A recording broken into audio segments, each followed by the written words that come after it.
for July. And we'll start with the Pledge of Allegiance.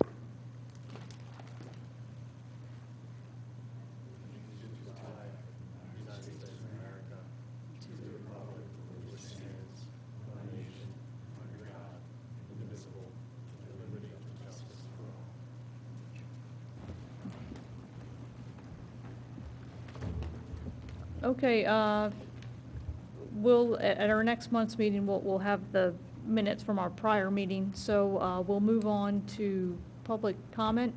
In particular, if anyone can't stay or if they have a matter that's not on the agenda to be discussed later.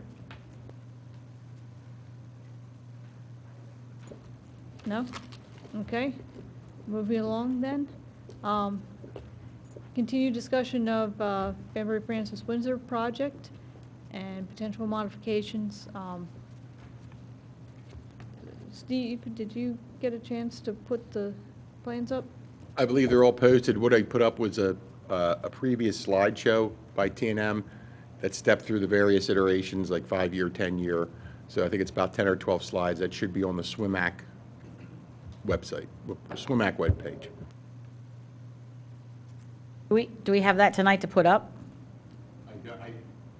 No, I mean, when you have the meeting, you tell me what you want, I'll make sure we have it, but I don't have that to put up. What we could do is, if you want to put it on the table, so for future, just if you have anything you want, I'll load it on the laptop and you can go through however you wish to go through.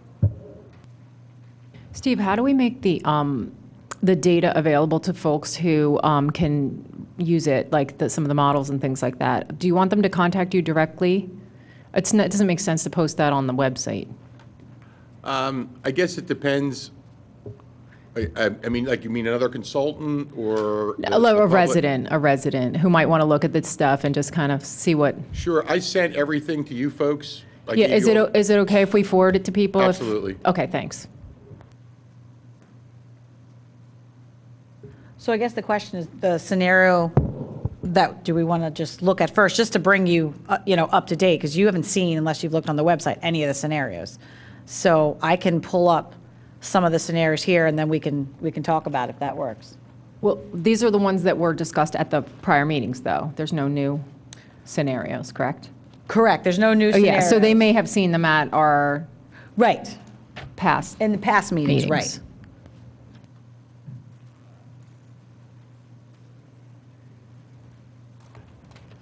Ian, if you could zoom in on the table in a minute, please. I like that. Okay.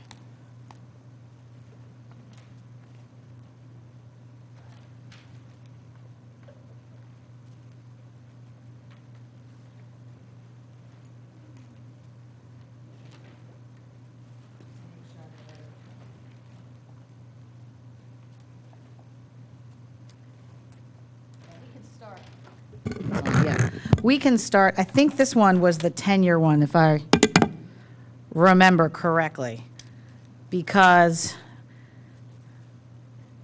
it stayed within the right-of-way going along Francis Avenue. Can you slide to your left? Oh, yeah. And we tried to keep it more at the intersection for the 10-year storm. So this will require the modification of the road, correct? Correct. And I thought we were doing that almost regardless. We were going to. I think that from what we were told, that's a safer configuration for traffic from what, I guess that was coming from the consultant, right? Right. Just in general, stormwater regardless, it was just a safer configuration to do that scenario. But this scenario would not require going up Windsor. We would keep it at the intersection, but what it would do is it would be a 25-year storm to a 10-year storm, which initially that's what our stormwater committee. Yeah, that's what we recommended. We recommended was a 10-year storm event, but it kind of evolved. This looks similar to what we were initially expecting. So let me ask you this: we have the underground storage in combination with, is it a surface storage in the green area, or is that underground with vegetation on top of it? It looks like, from what I remember, it was Like a vegetated. rain garden? It was like a small rain garden area. It was vegetated, and then there was a bed underneath. And refresh my memory, because I'm not sure about the infiltration rates there. Are they as favorable? Would that be a potential area to maybe increase some of the storage if you did an underground storage, like a double layer kind of a thing? Could we I go thought- deeper there and infiltrate, but then require it to flow at a certain elevation? I think I brought the storm report with me, so let me take a look. But if I remember, I thought they were pretty adequate rates, that they had actually pretty Right. good rates. We did get very favorable infiltration rates. I can't say specifically at the triangle there, but in general, General. going back 2 years ago, their infiltration rates were favorable. You know, and the other thing too that they had, and I'll turn to the next page, they had this type of a product. I'm not quite as, I mean, I'm generally familiar with that, but I know I'm doing a project now for Storm Trap that I think is just in general a better product, and I think it'll yield just more volume than this type of a product. So, I mean, that's just something that, once we can lock in kind of the direction we're going, just something else that we might want to look at is a storm trap design versus something like this. There are many, many, many, many products we could use. Right. Yeah, yeah. I just had good I've- luck with one recently that yielded a lot more storage. Yeah, I've used that product before, and it's, whatever, 95, 97% void space, and Right. it takes H20 loadings and all. Right, correct. Yeah, so why don't you go back to the picture that is the overall? Is that the 10-year? No. Nope. So recalling back to our, I don't know what to call it, wasn't quite a workshop, but that meeting where we were upstairs and we were kind of talking about potential scenarios. I'd like to take this image, and not necessarily this design, but this image, and kind of talk about the pros and cons of this type of configuration. And I'm just curious on this one, how many trees we're impacting for the neighborhood here. And I'm thinking, like, if some of that grayed out area in the right-of-way along, I can't think of the name, what is the street that's coming in from the right? Francis. From the right, Francis. That's Francis, okay. So that's where I'm a little concerned. If we can consider also shifting some of that storage into the parking area that's behind Baskin-Robbins, et cetera. You may recall, we also spoke at one point about possibly using the bank for storage. Because if you look at, today's brick and mortar banks aren't like they were 30 years ago where you went to cash your check or deposit your check. Just something to think about. Less commuter traffic than Baskin-Robbins and the State Store and all those stores over there. And we actually looked, I can't remember the detail, of taking some of the runoff that came down 30, capturing it, using the bank for storage or infiltration. We did not do infiltration tests on the bank, though, but that was always out there as a possibility. Yeah, I'm in favor of that idea. I'm just concerned about the grades, because the bank is sitting up a lot higher, and the cost could get up there when we're talking about all that regrading and things like that. You might not have to regrade. That could just be an area where you excavate, install whatever means you're going to install. You're just saying as an end point, it would be an infiltration only. No, I think there could also possibly, because of what you said, that it's at such a higher grade, that could conceivably outlet to another system. Conceivably. But if you were collecting water from the lower points, you'd have to just dig deep and get them in there, and you'd be quite a bit below the. No, so you're up high, you capture stormwater from Route 30, it goes in that parking lot. Well, Route 30 isn't really that much higher. The bank is a lot higher than Route 30 and. But you could capture the water from 30, put it in the bank, parking lot conceivably, get your infiltration, and you could still have an outlet. The fact that it is so much higher would make it easier to outlet to this lower system in some fashion. There's quite a gradient between Well, the two. the point that would control is wherever you're picking it up from Lancaster, I guess. And that's a you lot could- higher, you're you saying, the could- roadway? There's, in a big storm, there's a 3-foot swath that literally comes down 30 and makes a left on Banbury. Witnessed it 100 times. So the thought was to perhaps go up 30 a little bit and start to capture as it's coming down, and instead of taking it to that system, and again, this was just conjecture, take it to a system in the bank, and whether you terminate it there or you have some type of outlet that could go to another system. It's just food for thought, that's all. Yeah, is that an active laptop that we could pull up, like Google Earth or something on?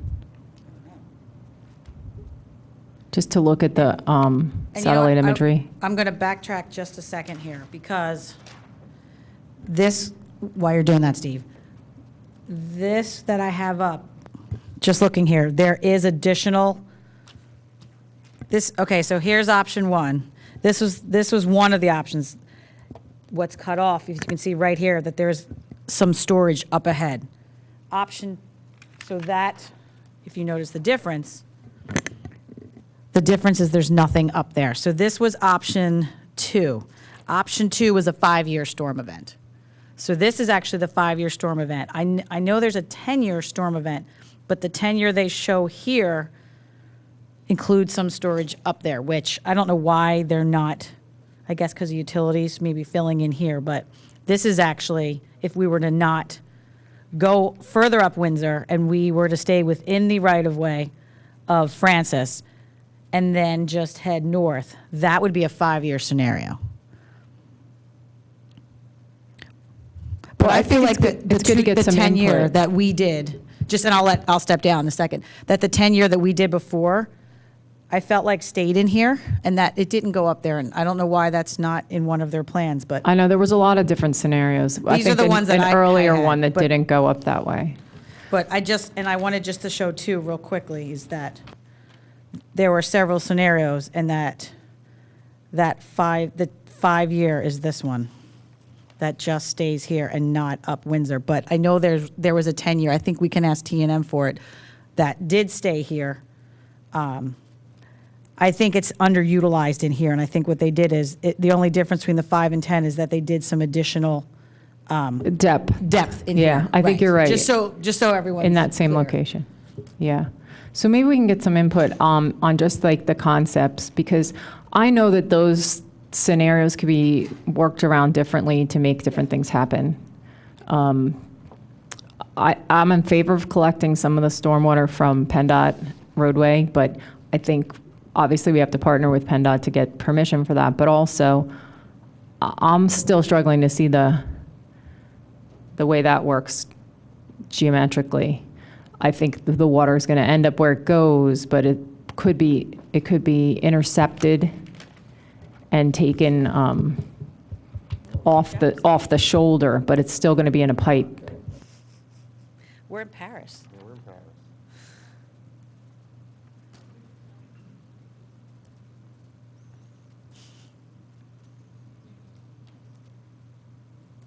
I wonder if they have flooding in Paris. Going halfway across the world. Look at that. Who's dizzy?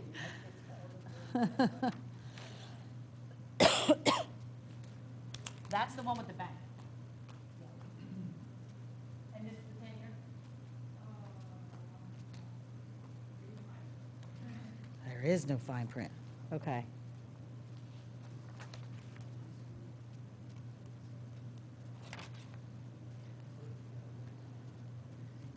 I just don't know why they wouldn't use that middle triangle more, like it's empty. There's no reason.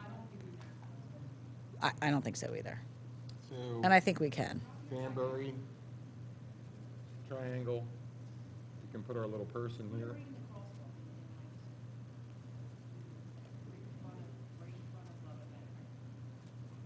There we go. Look at that. So you're looking at the bank Right. and 30. So there's plenty of grade there to come in You could buck rate a little bit, but I think that's a definite possibility. And down here, it's considerably lower because it meets Windsor. Right. Mm-hmm. A parking lot exits out onto Windsor.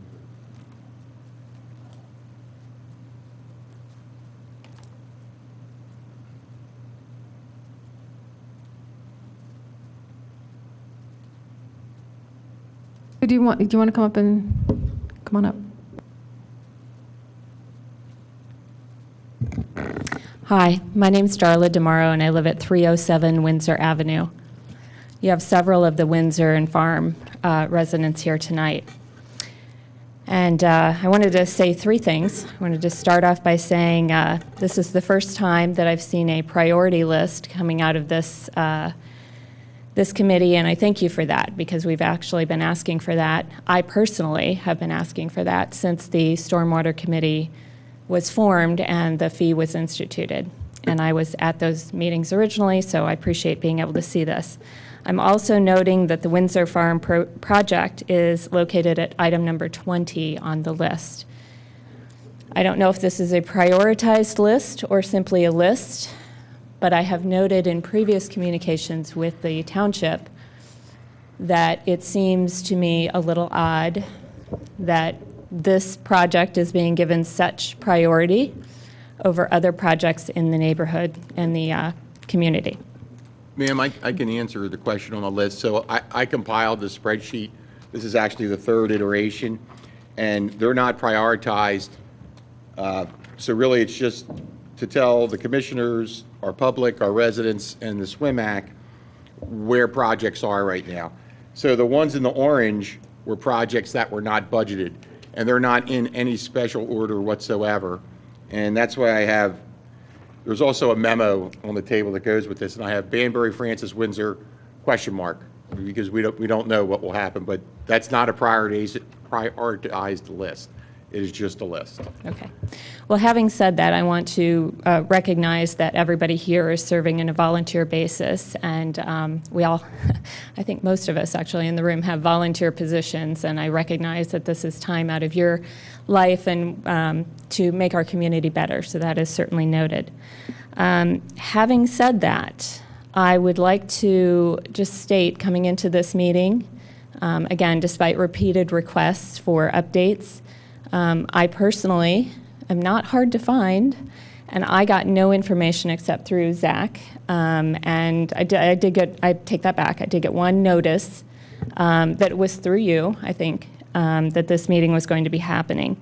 However, our community, the Windsor Farm, Francis, Banbury folks have been very working together quite a bit to communicate and to attempt to communicate to this committee. And I still think that there's opportunities for that communication to improve, because I think we are still, right now, the information that was just put up on the board, I think that is still old information. And we have begun this meeting as if this project is still in play, period.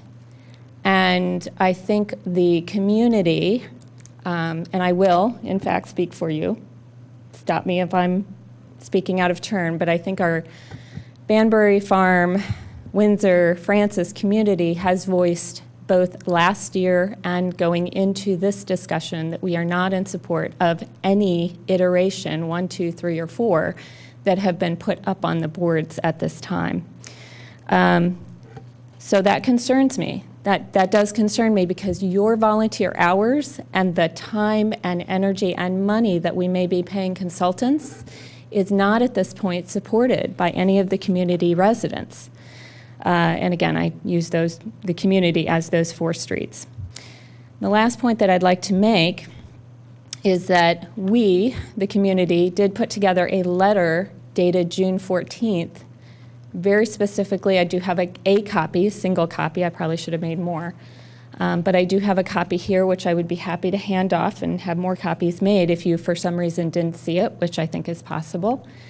But it very specifically states both the facts that are known to us and also some it's a 5-page letter, and it's got specific requests that we wanted to have addressed before any of these plans are matured in any sort of way. I think it is folly for Radnor to spend any more money on this particular project until we get our direct questions answered. And I don't think they're hard to answer. I just don't know who the right person to address them is.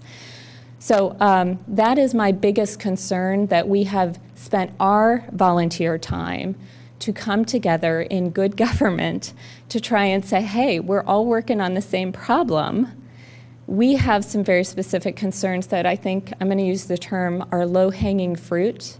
And they have consistently, since last year and actually since prior to that, many of them have just been ignored by not this committee solely, but by whoever has been having a look at this particular problem. So is there any way you can address that? And can I share this? Can you tell me how this June 14th letter might be addressed? I did read through the letter. I brought a copy of it with me, and I'd be glad to step through your requests. Okay. I think it is poor use of all of our volunteer, and in my case, this is not a volunteer activity. In my case, I feel as if I am being bullied because I had no intention of spending my evening, Thursday evening, at the Township building. I was notified that there was a meeting taking place that would be addressing my street and that I ought to come. And that is not, I think, appropriate. An appropriate way to address the community. I myself work in the evenings, and so multiple times I have had to take off work to come here and address a project that, again, the entire community came together last year and said, no go, not interested. And we have, again, done so, and yet we continue to have meetings on this rather than direct response in email, which would, I feel, be more appropriate. I would, in fact, like to hear the responses on the letter, but I would be just as happy to have them in an email. If you care to do it this evening, that's fine by me, but going forward, I don't think that's appropriate. I'm just concerned, and maybe Steve can help me speak to this, that I don't know that we can legally respond in an email. That would probably project my personal opinions as to how items should be addressed, and that's not permitted legally. If I can give a little background. Yeah, and unfortunately, it is frustrating for all of us, and it's a public process, and a public process is never easy. And no decision is being made tonight. No decision will be made at our next meeting. We're at the point now where we're taking input and discussing. And if you weren't here tonight, you could watch it on the video, and you can email us and follow up and talk to people, because nothing is don't feel like anything's decided. Any of these plans, they don't exist right now. They're a place for us to have a talking point around. Right. We have now twice come to the table and said, what has been Well, Steve wasn't put on present the- at the last meeting, so now we have a staff member. If I could Steve was, in fact, at the meetings we had last year. Not the last I meeting. was there, so let me give some context if I could. So to your point, at one point, this project was pulled off the table. It was done based on those meetings, which I was at. So if you'll notice in that spreadsheet, I have a little blurb, and it just states, at the May 21st, 2018 Commissioners meeting, a motion to have the SWIM Act deliberate modifications to the Banbury Francis Stormwater Project with input from the neighbors in that area was passed. So the board has charged this group, this volunteer committee, to look at this, and that's all that says. So any correspondence you send, staff is here to give that to these folks, and we're here to support them with anything they need as they delve into this. So for the meetings, what I would say is every SWIM-AC meeting upcoming is going to deal with this topic, if I can speak for this commission. That's the whole, they didn't convene for 6 months. So this is why they're back on the dais now, is to talk about this project. And Regina was correct. What I read is all that the charge was, to engage the public and look at possible modifications. And I'm sorry, if we can add there, the residents are, and again, I am speaking for my community, so they can stop me if they feel I'm out of step here, but the residents were all blindsided by that particular motion, and not in favor of it. We did not, we don't know where that request came from. We don't know why it came back on the boards. It is misuse of Radnor Township funds to bring back a project.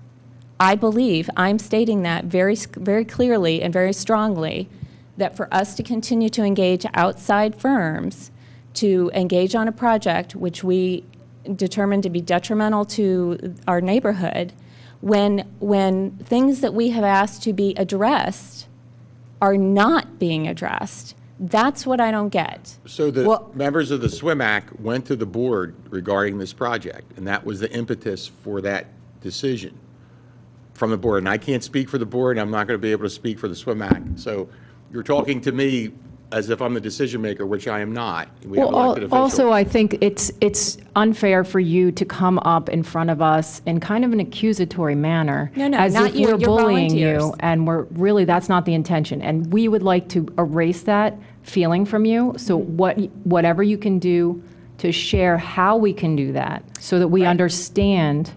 So my third point, right, because we're all working on But the let's same. move forward in a positive manner. We're all working on the same problem, right? We are trying to make sure that our community is safe, and we do have a stormwater fee that was approved that is being assessed on each of my household and all of my neighbors, and we're trying to make sure that those funds get used properly. What my direct request is, and this was my third point, this is very, I think the best use of all of our time is to address the requests for information or correction of the physical facilities that are already on our street, so that we can, that the residents have brought up. So everything on that June 14th letter, I am requesting that, you take that letter first and address that first before we go to an engineered plan like this. Can I make a suggestion? Perhaps the SWIMAC in subcommittee could create a written response to the letter, and we could put that out. I'm just a suggestion. So, like, if you can't meet the three of you because that's a because we can't break the Right. sunshine laws. But if if two folks break out, provide a draft response, and then you bring it here at the next meeting and say, okay, we like this response, and then that could address our residents' concern, perhaps. Well, and I just want to say too, so I'm not aware of any funds being directed to TNM or anyone else, that the reason we're here is because it's a problem that we've known about. And per the last meeting, I mean, we stayed after and talked to some of the residents and say, our goal isn't to drive you crazy. That's not our goal. But our goal is to, if we know that there's flooding at that intersection, and we ignore flooding at that intersection, and somebody gets hurt at that intersection, I just know personally, I would feel terrible. And I know there's many intersections probably like that in Radnor. So that's why early on, we picked one, because we had pictures of the resident who lived, she's not there anymore, right at the corner of Banbury and Francis, with like 4 or 5 feet of flooding. Like, you couldn't even drive a car And through again, there. I agree. I think we're all on the same team. Nobody wants flooding. Nobody wants anybody to get hurt. We're all on the same team. But the residents have placed forward a list of things that we would like to be addressed, physically addressed. And I think we can. This was the first time, and I don't know if I missed an email that I saw that. So again, it's summer, people are away. I did not see this, and I think it's something, I know it might take time, but I think it's something we should go and discuss point by point. Yeah, I think at a rather, meeting, I don't because think we should. everyone should want to hear it. Like, I would see if there's people at home who can't make the meeting, that they would want to hear what was discussed. And in talking to just some of the residents last week, I think that there's a way that we can solve this without being disruptive. A lot of the scenarios that were discussed at that one meeting last summer were taking up all of Windsor. But the one scenario, and that's just why, again, it was just a jumping off point tonight. We're recommending, so first of all, nothing gets done without the board. And I see this as a process that's going to take months to get back, to move forward and make any type of recommendation for this. So if you missed a meeting, we're not making any rash decisions. It's going to take time to work with the residents. But I do want to say too, that being said, I don't want to take trees down. I love trees. In fact, I want to add trees. And that's why the one, or almost all the scenarios, has a rain garden has green feature that we're adding now instead of paving at that intersection. So I think there's ways that we can not take down trees, we can add trees, and we can add green. I mean, to me, that's just bonus. If you can reduce runoff, make it safer, and make it more green, I like what you're saying. it's a win-win for everyone. And I Yes, think that's our goal. Let's continue the conversation, but please, I am directly asking for this letter from June 14th, which has Well, input from all I the think neighbors it's best to if be we dealt walk with. through the letter, because it's Right. not really fair to other people for you to refer to something they have no idea what you're saying, because they Point haven't taken. seen the letter. Well, everybody in the community. All the had people watching at home opportunity, have but no I- idea but what you're point saying. taken. Yeah. Agreed. Agreed. Do you have that letter?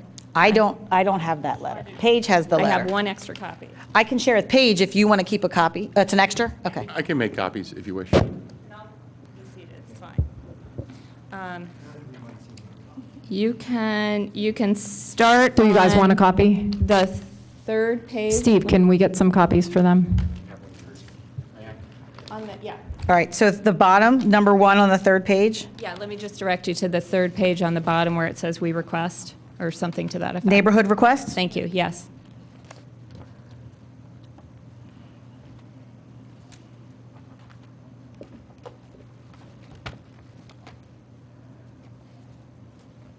Okay, so first bullet point, we formally request Sumac.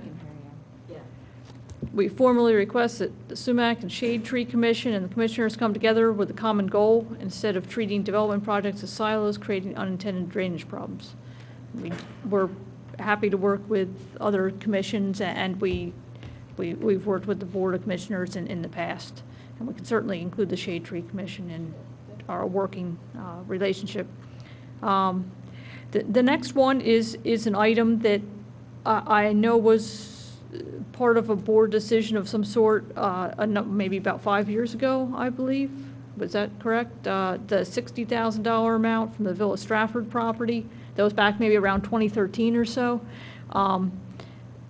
And there was some amount, and I'm not certain of exactly what those funds were earmarked for. That's something that I think the board and solicitor would have to address, because we don't have the power to. That's a totally separate to project. spend those funds or to Right. allocate them. I'm John Sheehan, I live on Windsor Avenue. The $60,000 was a fine to Benson Builders, who built the Villa Stratford apartments. The previous owner of that property removed 2/3 of the trees, and Benson Builders removed the other third of the trees, in both cases without permits.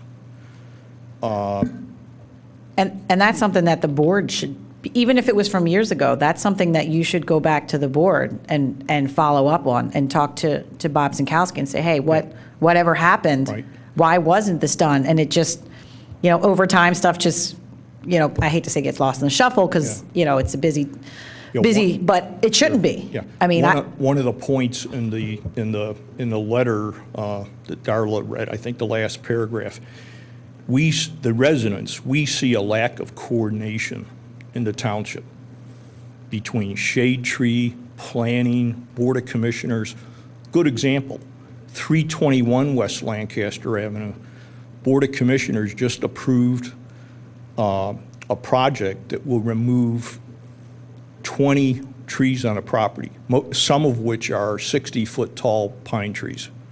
Clear cut the entire property. That property is about 3 doors down from this corner that we're looking at on Windsor and Banbury. It's right next to the Sherwin-Williams paint store. It's going to have stormwater management. I agree with you that it is good for coordination. However, I think what really has to happen in this, the couple of things you're pointing out, it's the Board of Commissioners have the authority to make these decisions. Right. Not us, and not even Shade Tree. Shade Tree only has a limited amount of authority. They can't choose to tell you, you can't do this or that. They can only enact the ordinance. Totally So understand. The ordinance- strengthening the right. ordinance would be priority number one. Exactly. That's- So that's, if you have to there's- communicate that not only to your commissioner, to every commissioner, because that's a positive for all residents of Radnor, and even businesses as well, because it improves the community. yeah. So I think we hear you, Yeah. and I think if we want to be productive in this meeting, I think we just have to put a consensus around that. Right. And Let me- we would also support Yeah. that. Let me just point out one thing. That photograph in the upper right-hand corner shows the stump of a tree that was removed from that property. There's probably at And least, there has to be significant improvements to how we replant. right.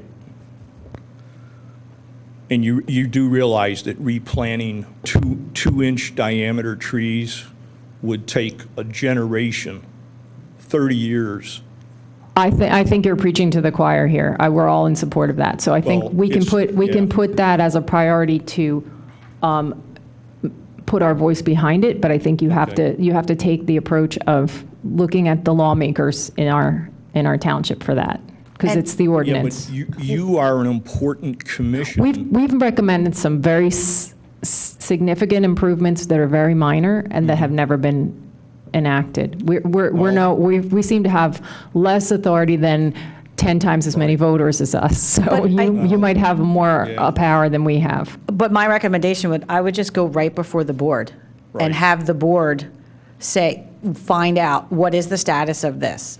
And then once we know the status of it, then we can try and either write a memo or do Right. support. But I'd like to know the status of it We're first really for before we- technical guidance and really Right. nothing more. We can't lobby. Right. Or anything of that nature. We're really a technical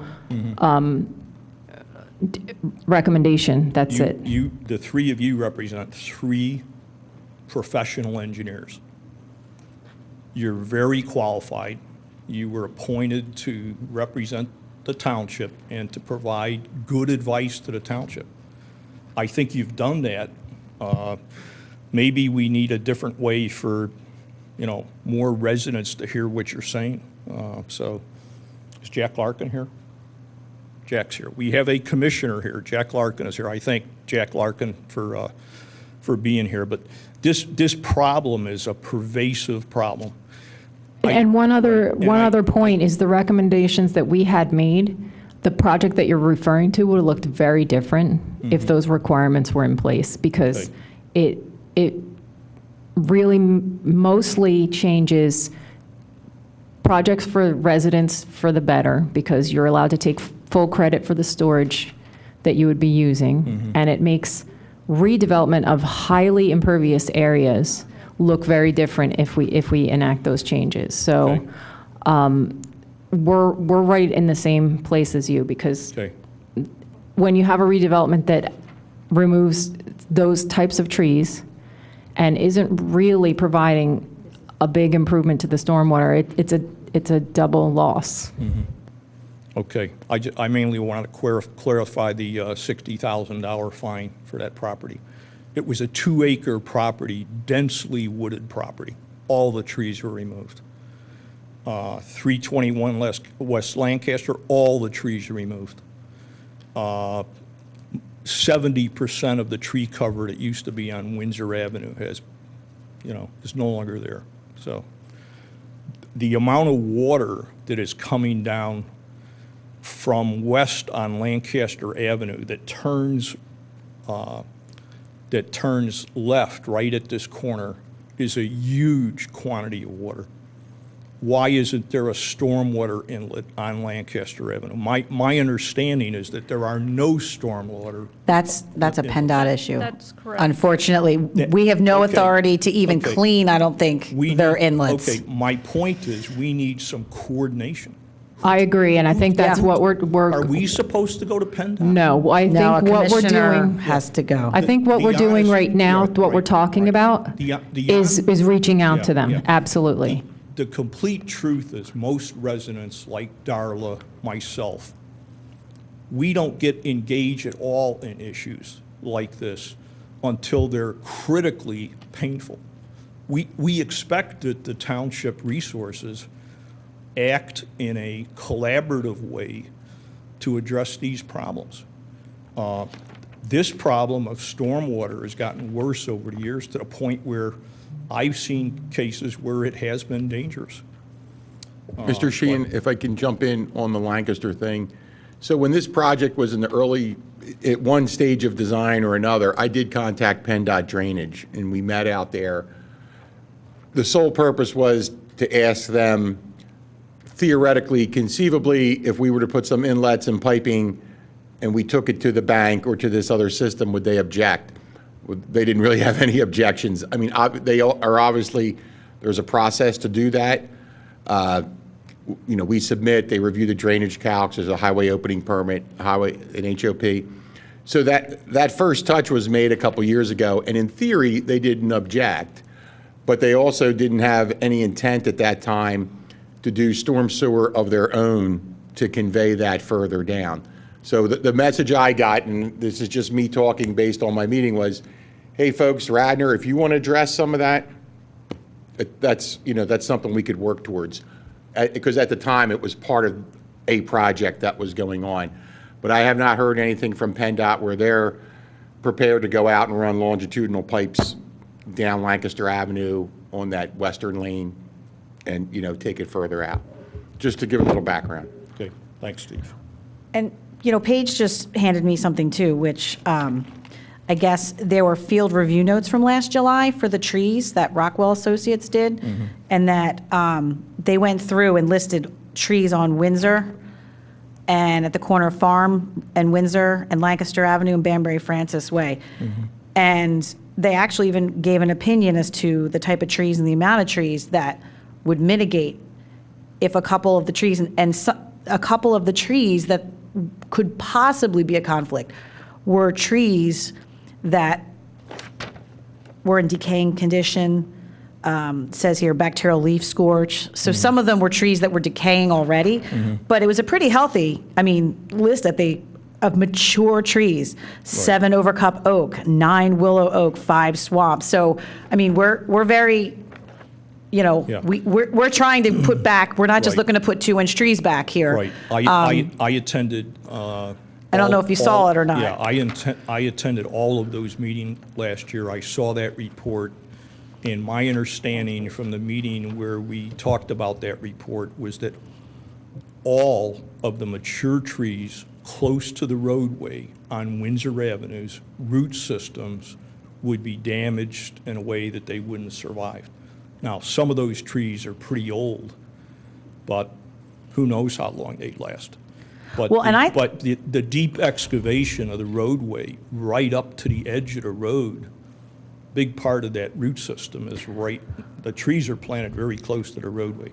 The little trees, I don't think, make a lot of difference, but the big trees are, and the other thing is that a large percentage of the mature trees on Windsor Avenue have already been come down due to storm damage and age, and in general have not been replaced.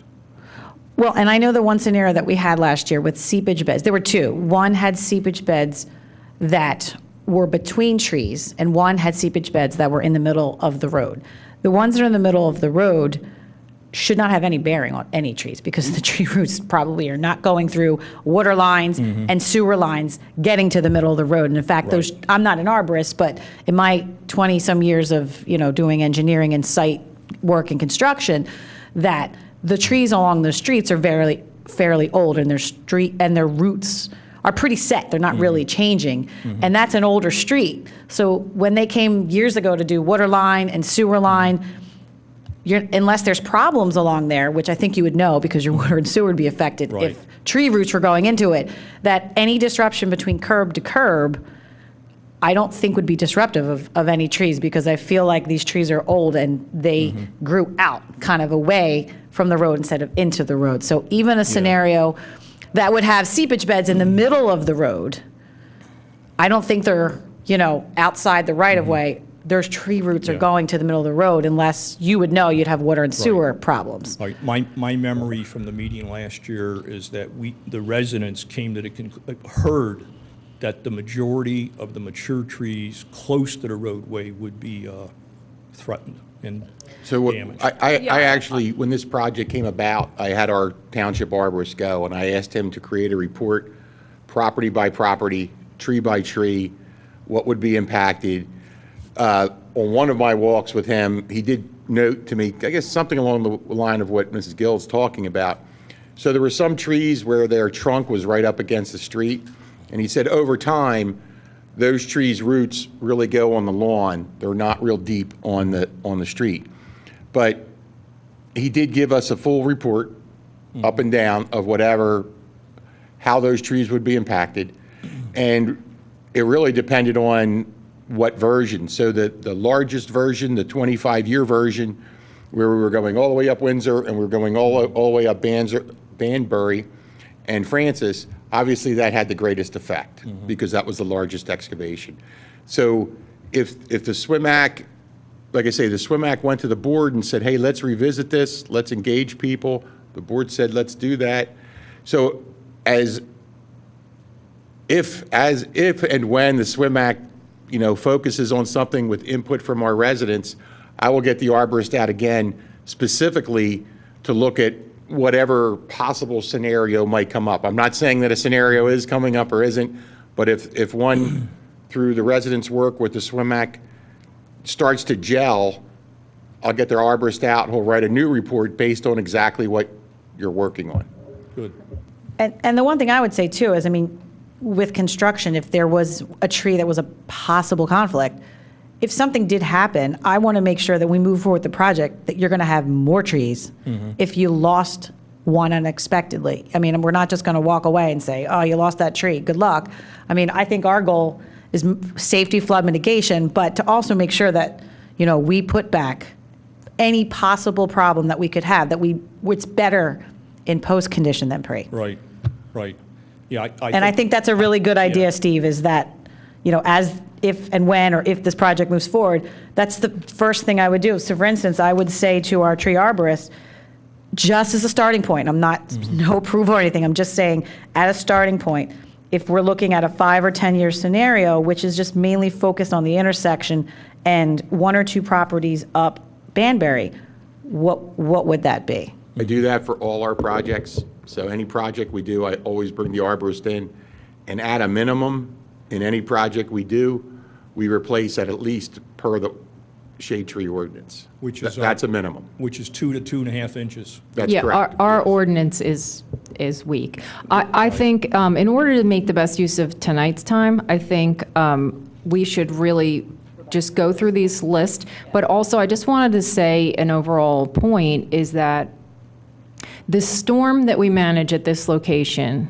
today, if we put a project together that makes sense without impacts, if that's only a 5-year storm or even only a 2-year storm, would make a huge difference to everyone's lives. And then you can go upstream and manage the other portions. It doesn't have to all happen in one day in one project. You don't have to have putting a ton of storage in one location that gets used infrequently is not the way to spend our fee. So we have to get this project down to a scale that makes sense so that the money we're spending provides value, not empty storage that gets tapped into 5, 10, 15 years from now, maybe. You want a 2-year storm, let's put it in there because you know you're going to use it. You've seen it. You've seen the flooding.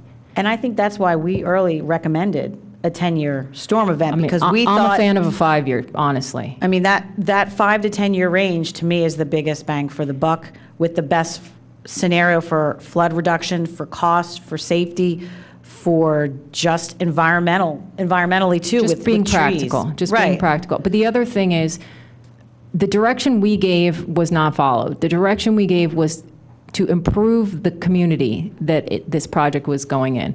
Make it greener, make it more pedestrian friendly, make it safer. And the plans that we were shown didn't meet the criteria that we laid out.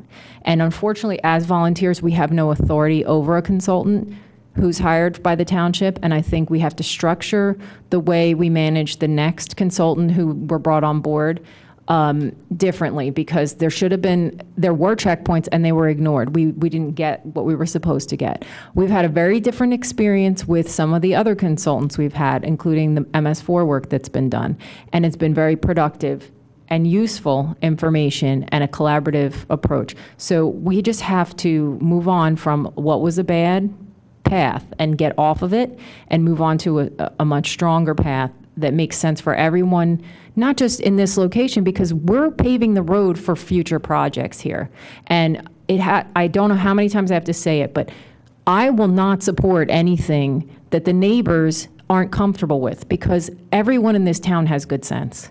People are active community members who care about where they live. It's not all about them, it's about the community.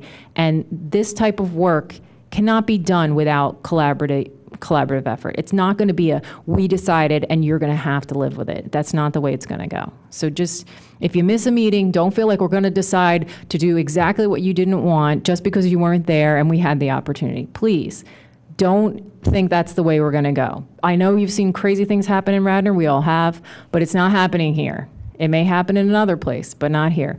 And we need your support to make this move forward.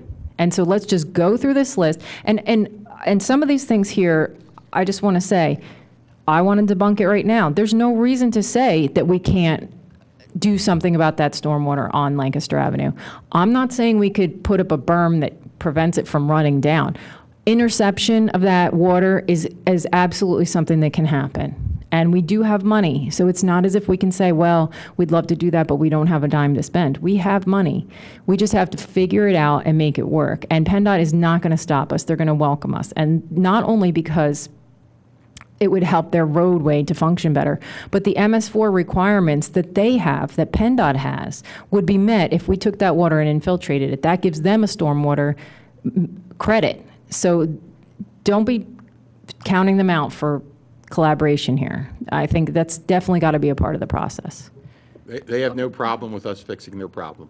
I spoke to them. I'm hearing better. I'm hearing better things than that. I'm hearing that they may be coming to the table. So I think we have to be patient and also understand that they have a lot of other bigger problems to fix. So if we make it easy for them, they'll be a partner. Okay, so let's run through these. So the next one then starts a numbered list, addressing and fixing the non-functional inlet farm in Lancaster. Township can't repair this inlet, or Sumac and the Township to request that PennDOT repair it. I've gone out there, I've looked at it, and I do not think that that's an inlet. I think that that is an outlet for something. It's a very shallow trench drain, and it's full of leaves and all, and so whatever it was supposed to do, I don't think it functions. Steve, you and I spoke about it briefly. It may be some sort of outlet or overflow for that small basin across the street. That's kind of what I suspect, though I don't have the plans for that. And we don't know where, we actually looked at that at one point, or again, early on, we were pulling inlets and trying to trace pipe on Lancaster Avenue. We didn't find an outlet for that. It's pretty beat up looking too. I don't think it's doing much of anything. Well, I would be in support of modifying or eliminating it and replacing it as part of this project because of the proximity. And again, we're thinking of trying to intercept that flow before it gets to Manbury and manage it rather than allow it to flood the roadway itself. Yeah, this does not intercept flow, but. It wouldn't even be But part of it. we can be at that location intercepting flow. It can happen. That's what I had noted earlier when I talked to PennDOT about, was coming down. So that, but it's not a. No, it's not inlet. functioning now. What I'm saying is, I don't really care if it was poorly designed. We can redesign and replace it. Its original function was not as an inlet. That's what I spoke to Regardless, that's a PennDOT good about. location for We interception of could- flow we is could- what I'm saying. We could put an inlet there. but Correct. That's not what that. That's what my structure is. discussion with PennDOT was about, bringing inlets down that. So there's not a problem with that. That's, I guess is what Paige is saying, that specific item is a non-issue. If we go forward with anything, we can do something there, and there could be a series of inlets to do so.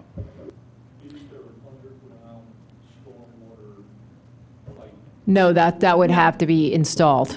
There- Between Farmers Market and Mayberry No. No, on the north side. there are no stormwater pipes from the crest of the hill all the way down there. There's nothing in Lancaster.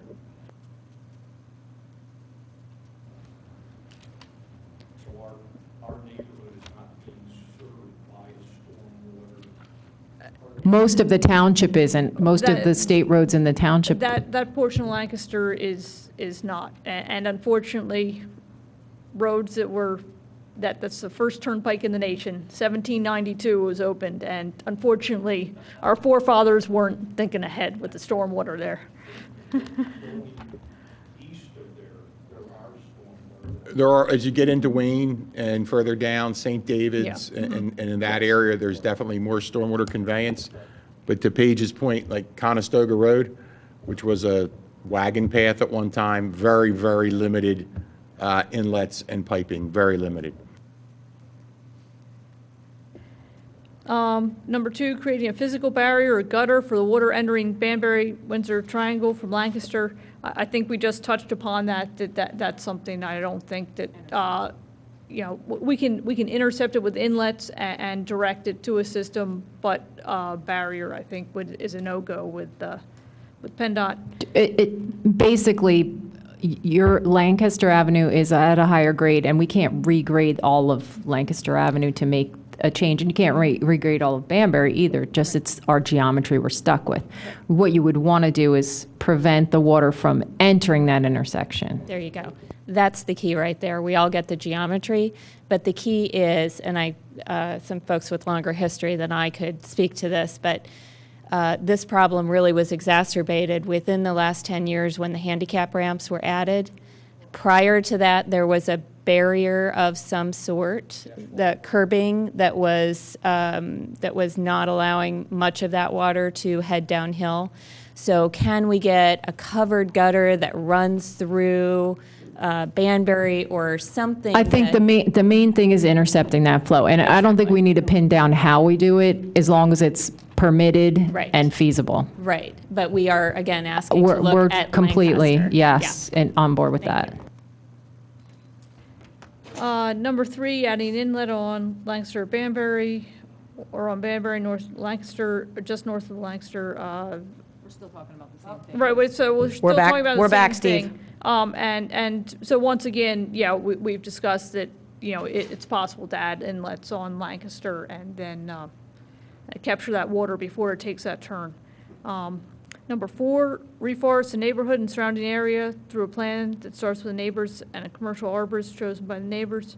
We were just talking about the trees and reforestation, and that will be part of whatever. And I just want to say one thing too with that.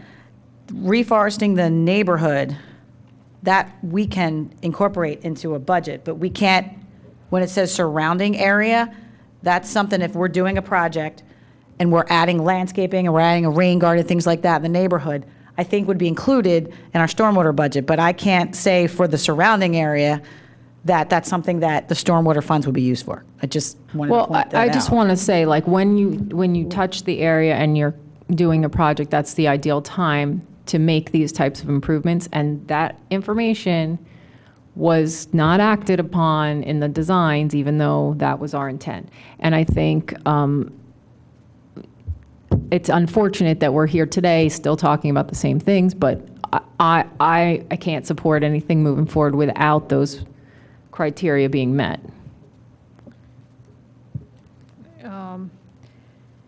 Number 5, manage the runoff from properties on higher elevation with dry wells, possibly increase incentives and township guidance for properties in our neighborhoods, as well as the larger surrounding area. That's all, I think, part of what we touched upon before, that there could be more projects. It could be not just this project, but there could be more projects in the future upstream. So And that's what our township-wide assessment was about, and that was a lot of what was intended to come from that assessment, was to come into different parts of the township and make nominal improvements that have impact to improve, rather than big, structural, expensive, one-ticket items. So I would say, I don't know how much of this would be done today, but that's something we'd be looking to do down the road. So I don't necessarily think we could move forward with a plan that has 10 different locations of work. However, those 10 different locations of work might ultimately be constructed down the road. May I? Jim Carodi, 311 Windsor. This is an issue that I really am interested in because right behind me, my neighbors immediately behind me on West Avenue are on much higher ground, and they all have open 4-inch PVC pipes from their downspouts aimed right at Windsor Avenue and aimed at my backyard. Their mulch ends up in my yard and in the middle of Windsor Avenue. You should see what these outlets look like when we're getting a heavy rainstorm. It looks like a fire hose. This is an issue other people in the township have brought to my attention, and I'm at a loss, Steve, for how do we manage an existing problem that's neighbor like that? How do we as a township help to correct those things? I'm not complaining about my neighbor's effect on my property. I'm just stating a fact as to what ends up on Windsor Avenue, which is a township property. But I'm talking about the stormwater. It may even erode through residential property to get there. So we do have neighbors who. It makes a gully down the side of my property. Right, so that's a problem. I'm honestly not here to complain about that. I'm here to point out that that's the evidence of what's happening. And if you ignore that, that's what's causing the problem down at the intersection. That's where the water's coming from. Now, it's not really that hard to put a dry well in. It really isn't. You can use an auger and do it in about 60 seconds. It really is easy to put it in. You have all these funds that you don't know what to do with. Well, we can't force that on a private property. That's why a lot of the projects that we're putting. But if you identify to the Board of Commissioners that this is part of the problem, maybe they're willing to do something about it. With all due respect. I agree that it's a problem, and really, I thought somewhere in the ordinance it says you're not really supposed to direct runoff from your property. Now, granted, everyone has runoff going to everyone's property. If you're high, it's going to run down. Your property run down. But I thought I remember reading, and most township ordinances have that you're not allowed to direct runoff to your neighbor's property. And I know that's not the point you're getting at, but what I'm saying is that why are you evading my point? My point is the cause of the stormwater flooding at the intersection is what I'm talking about. I'm not talking about one neighbor flooding another neighbor. I'm talking about the cause of the problem we're all trying to solve. I understand, but we don't have the authority. The board doesn't have the authority that I know of because the way the stormwater ordinances are written. If you identify for the board what the causes of the problem are and suggest possible solutions, isn't that your job? I don't know that we're hearing exactly. Okay, take a breath. Can you wait a second? I don't know that we're hearing exactly what you're looking for. You're saying that you want to manage all stormwater where it generates from. I'm not sure if that's what you're trying to say. I don't think you can manage it all. I think that would be an ideal that's not attainable. But what is it that you're suggesting? Like, try to make it a little simpler for us. I'm talking about reducing the quantity of the stormwater that's causing the flooding. By Actually having had this, these so people if put I in could- dry wells instead of having their 4-inch PVC pipes blasted downhill So to the street. you're saying that the township should identify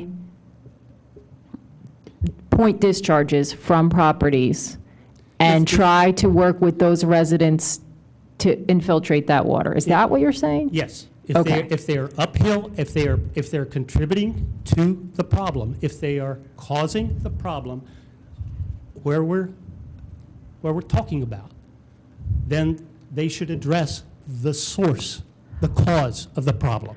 Well, that's every lot then. Any lot any house, I'm just taking a residential to give an example, has downspouts.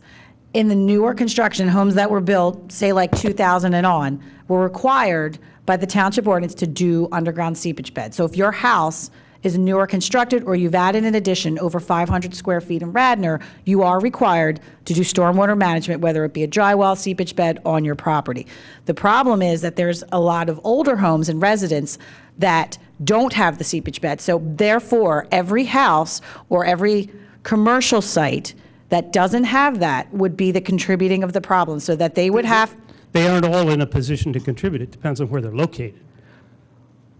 right, but in retrospect and looking at looking at the township and the topography, you're going to have a house higher, you're going to have a house lower, and it doesn't matter until you get to the very lowest spot in the township. All those 100 houses, picking one point of interest, are the contributing factor. They don't And all cause the same problem, ma'am, with all due respect. They do cause the problem. No, they don't all. They really don't. If a downspout does not go to a seepage bed, it's running to grass, which is running to road, which is going to an intersection. Some of them go into gullies that dry up. Some of them go into creeks. They don't all cause flooding at But- Banbury, Francis, and Windsor. They don't cause flooding there, but eventually they cause flooding at every stream or at various intersections. So what I'm saying to you is that, and what Regina was trying to say is that every lot that doesn't have a seepage bed or a rain garden or doesn't flow to the creek is then have to be responsible for their own stormwater.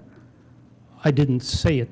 No, but I'm saying that's the solution, Well, is that- every lot to have an on-lot system. That would be the ideal, which That's- is that probably is not, the- that's which the is probably not solution. attainable. I'm just saying there is a cause that can be mitigated, that you are ignoring, and that is these downspouts.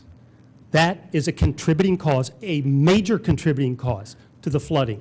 And I'm agreeing with you, but what I'm saying is the solution is that all these downspouts of all these residents would have to build an underground storage system to collect the runoff, so that it doesn't flow to your yard, which doesn't flow to the street, which doesn't flow There here. are different degrees of underground storage. You don't have to have the kind of storage that I have, which is complete 100%.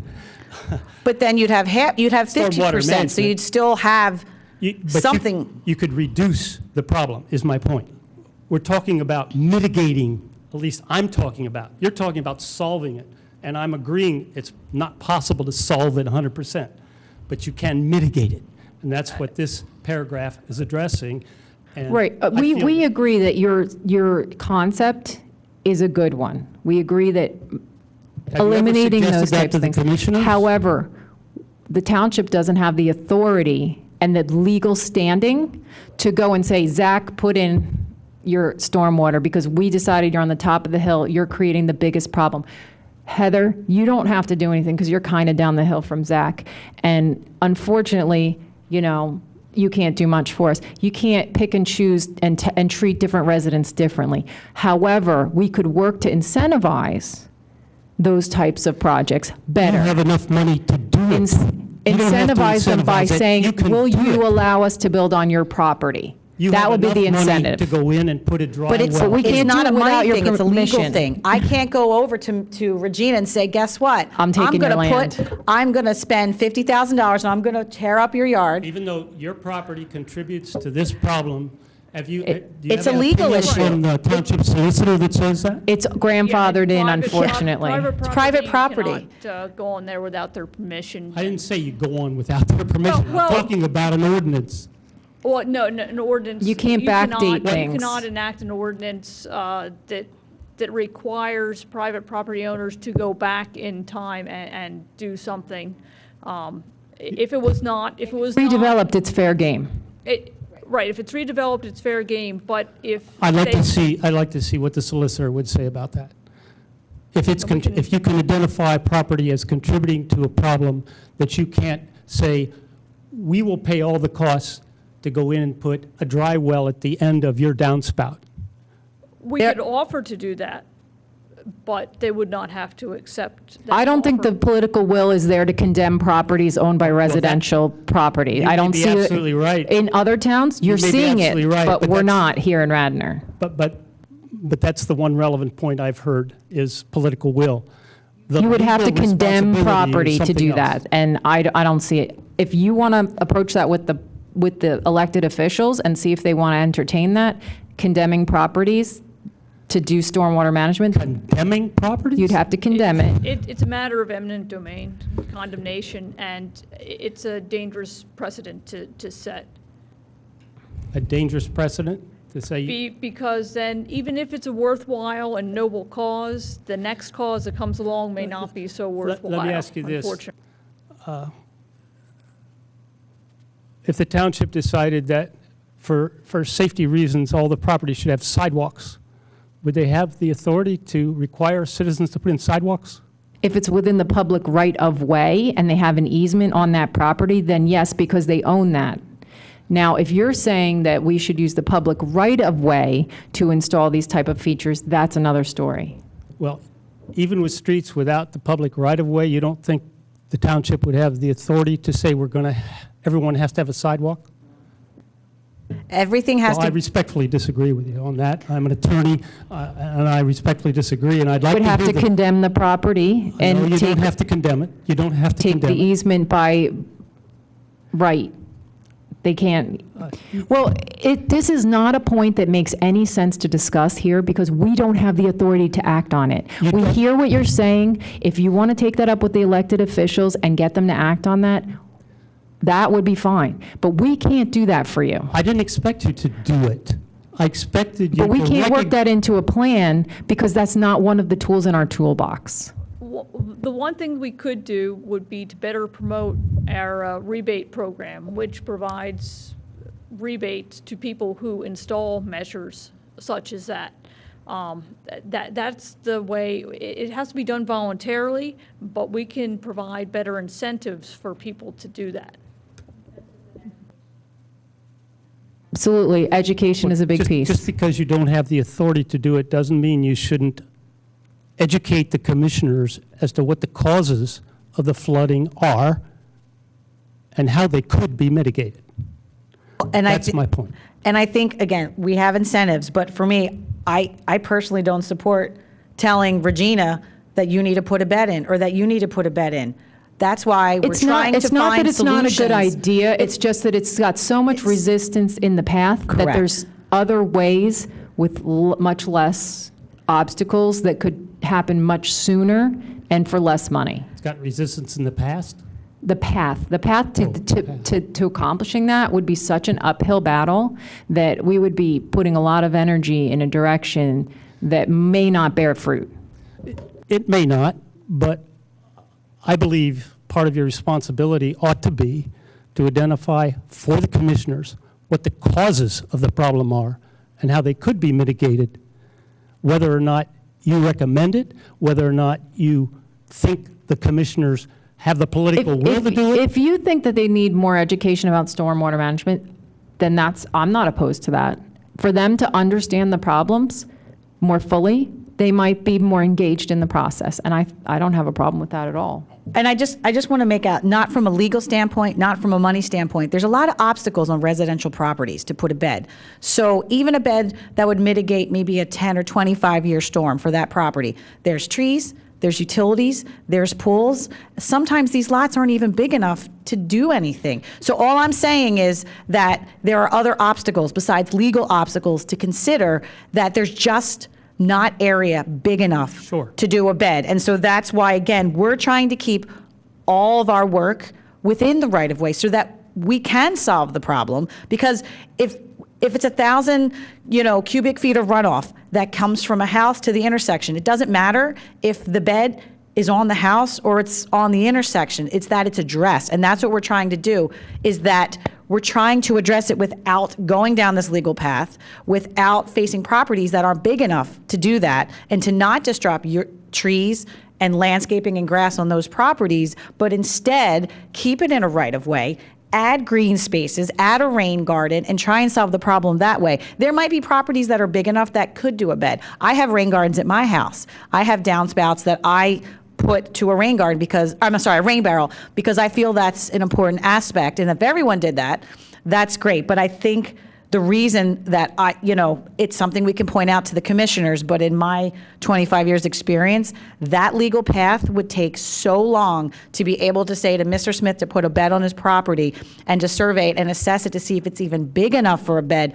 I'd rather know that we have the right-of-way, that we are allowed to do a problem, and I'd rather it take a year to get this going in the right-of-way and have stormwater start to be mitigated and safety addressed and green added back to your neighborhood in a year than battle 15 years to go down the legal. That's my only concern, is that I feel like if you're going down that battle, whether it's right or wrong, and I agree with you, if you could possibly do it at the source point, That's the way to go. But unfortunately, it's a legal battle, and I'd rather get relief to that intersection and have it safer sooner than later.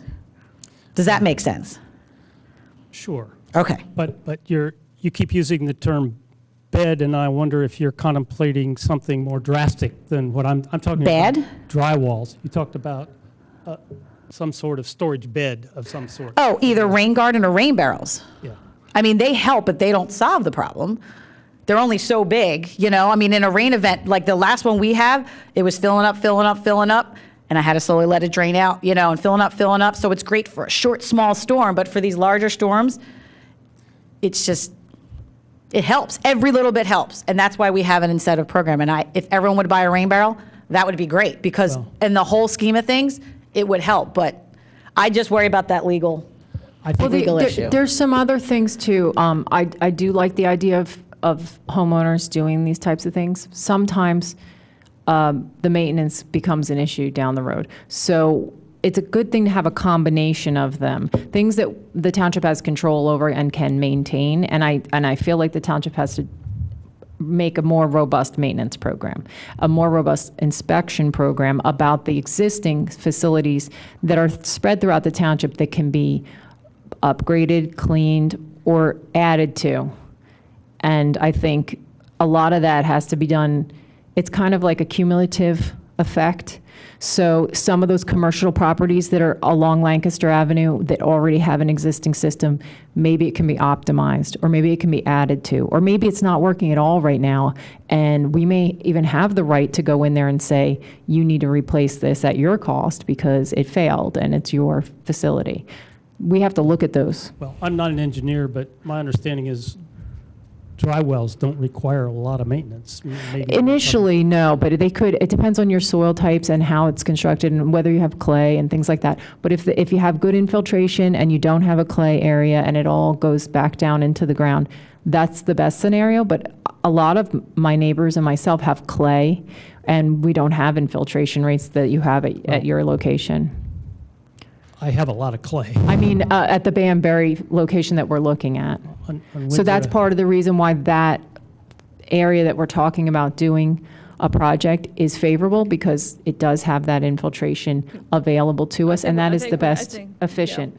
I think we need to Yeah, I get think back on track because we have other items. other items on the letter. Agenda. I just- Items on the letter and items on the agenda, yeah.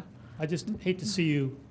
I think this refuse format to isn't say ideal something to the either, so I commission think we need because to you- continue the conversation, but maybe not in this format. I think we need to do more of a workshop where we're not on microphones and we're not across from each other. How do you guys feel about that? Like a workshop next time?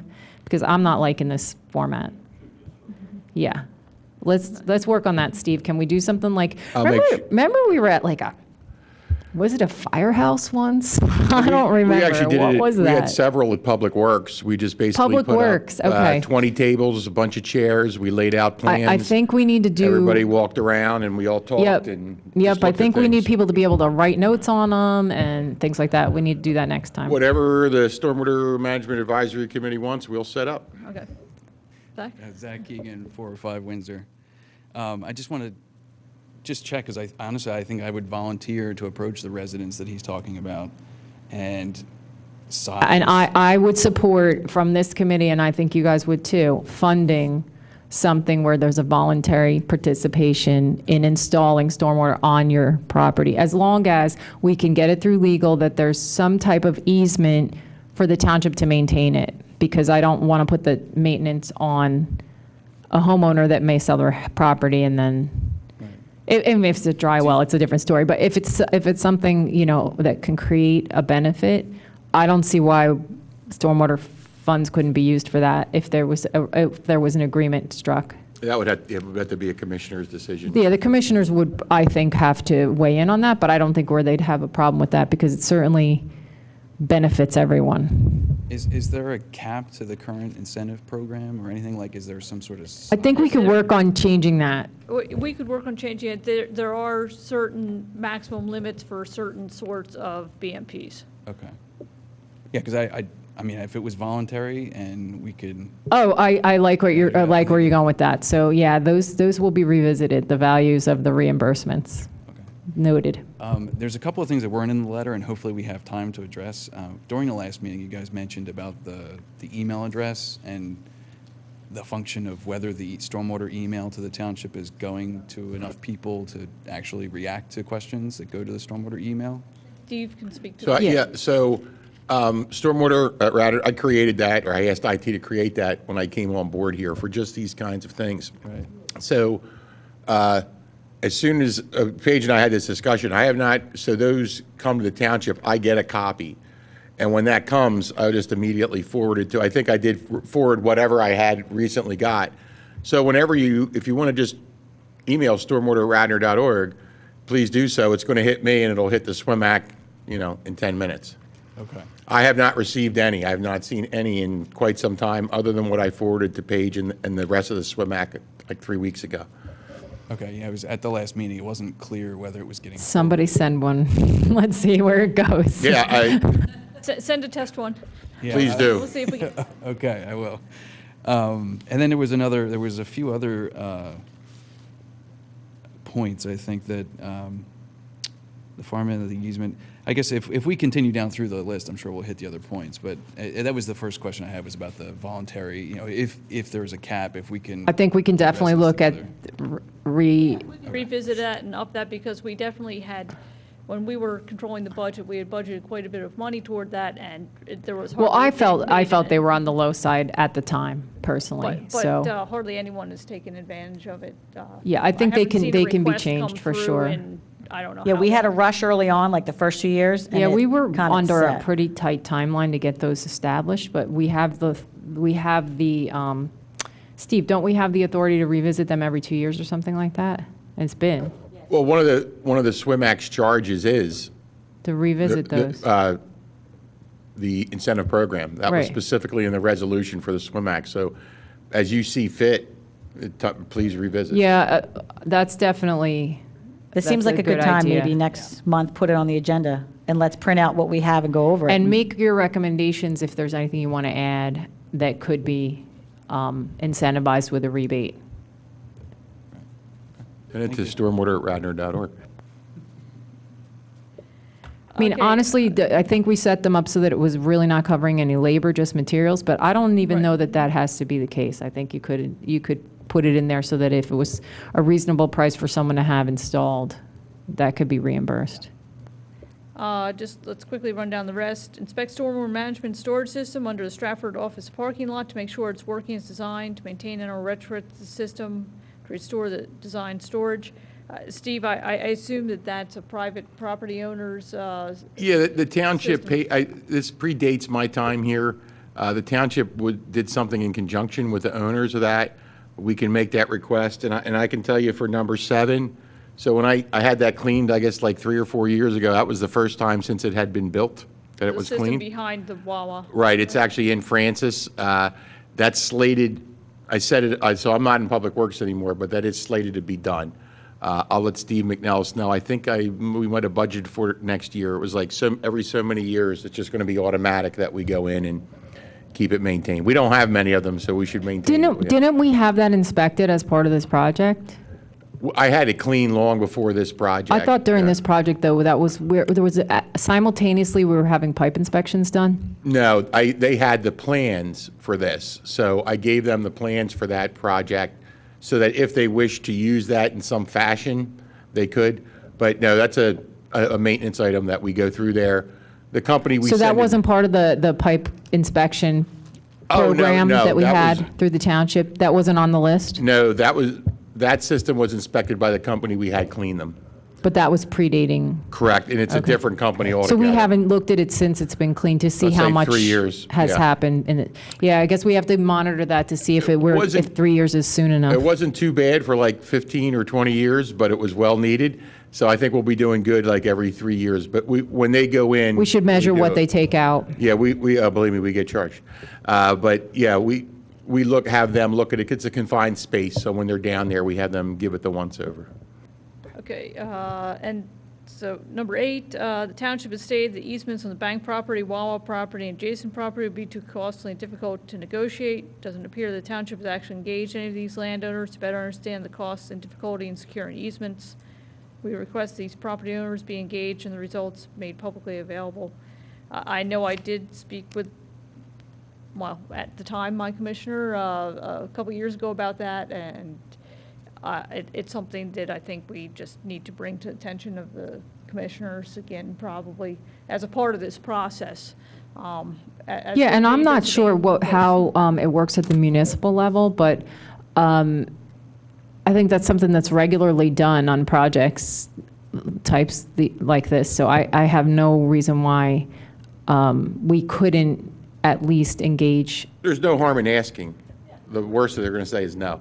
I mean, but. Yeah, but if you don't ask, the answer's already no. So I think that's something we should definitely, I would put that in the green category.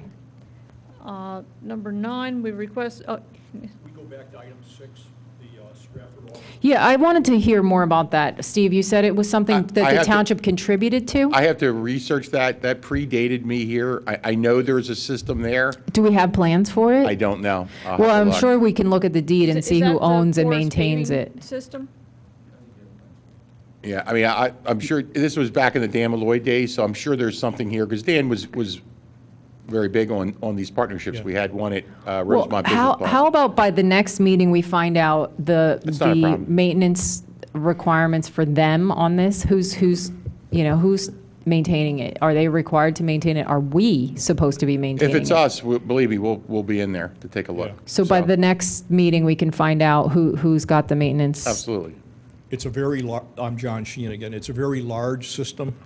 If you look at the satellite view of the Stratford office parking lot, you can see a difference in color of the area that adjoins Farm Road, Windsor Avenue, in that corner.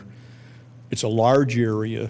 At the time it was done, my guess is around mid-1980s, there were 2 projects. One was the Rosemont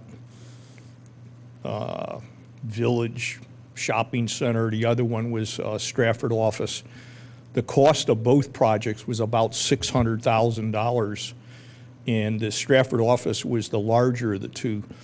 At least one of the inlets in that parking lot appears to me to be totally blocked, and a couple of others look like they're... You're familiar with the history of the construction of that project? Do you happen to know, was it a township-sponsored Oh, project? Absolutely. So then, Yeah. regardless of There's how no the question. things are laid out, I'm sure that we Yeah. can start thinking about Yeah. Chances taking are, over the maintenance of that. If we paid for it, we're responsible for maintenance. Yeah. Most So- likely. So I think we need to start looking at that. So that's, I put that, Yeah. rather than say by the next meeting, we figure out who's going to maintain it, I Yeah. think we put a plan in place to get it maintained. Yeah, the top surface is decomposing at a very high rate so that it's clogging the storm inlets. Yeah, and I think those types of projects are the type of thing I was referring to about optimizing an Right. existing system. Right. So as part of this project, it could be Right. to engage that property in part of the Right. solution. And from the residents' point of view, I think a large part of our momentum is the lack of optimizing and expanding less intrusive systems. There's a lot of them. Well, I'll tell you what, we need people behind us if we're going to get that to happen. We need residents to really push for that type of work. So if you were to focus your energy on anything, I would focus it on improving the ordinances and optimizing existing township and commercial systems that are in place. I think those are the 2 first things that Yeah. can make the biggest impact for the least amount of funding. Yeah. I think our impression is that we shouldn't be doing great big infrastructure projects when there's a lot of low-hanging fruit of just real obvious things. For instance, that Stratford office parking lot, I think that's a 4-acre property, very large. Parking lot is huge. And a very large part of it has this underground management storage system in it. Whatever water does not fit underground enters a storm sewer that goes directly under Windsor Avenue and heads towards that Wawa Triangle intersection. Thank you. Let's see, number 9, we request that the Sumac and Township use its current models and historic local rainfall data to demonstrate the system would have in fact mitigated previous flooding events at the intersection, make the results publicly available. So, you know, I personally look at rainfall data frequently from Villanova Science Center, and St. David's Golf Club is a better one for Wayne area. But, well, right now we don't have an engineer engaged. So once we get, you know, closer on what we're going to do, we could, you know, we could ask them to run historical rainfall through there to see what would have happened. Because of course, we're only designing, you only really design for one storm. You know, if we pick, for instance, a 10-year, 1-hour storm. For instance, by me, you were talking about the underpass in Conestoga near Garrett Hill. And I looked at the rainfall records. It was 1.34 inches in 15 minutes, which equates to a 100-year, 15-minute storm. Unfortunately, you can't really do a whole lot when that happens. That's, you know, but that data is out there, and it's publicly easily available. So when we get further along in the process, we could definitely do that. Well, number 10, Banbury-Windsor Triangle does need attention. We recognize it's probably not the largest impact project in the SUMAC list. The entire township request suggestions presented here be thoughtfully considered and appropriate action be taken. And I think we talked a little bit about priorities earlier on in the process. Investigate and quantify the proposed solution to tie into the drainage pipe already located roughly at the back of the Wawa parking lot. I believe that the intention was that this will tie into the piping in the Wawa parking lot because there was already an easement existing. There did appear to be potentially some advantages to tying into a pipe that's behind the Baskin-Robbins building because it's at a lower elevation, and we could have storage to a greater depth.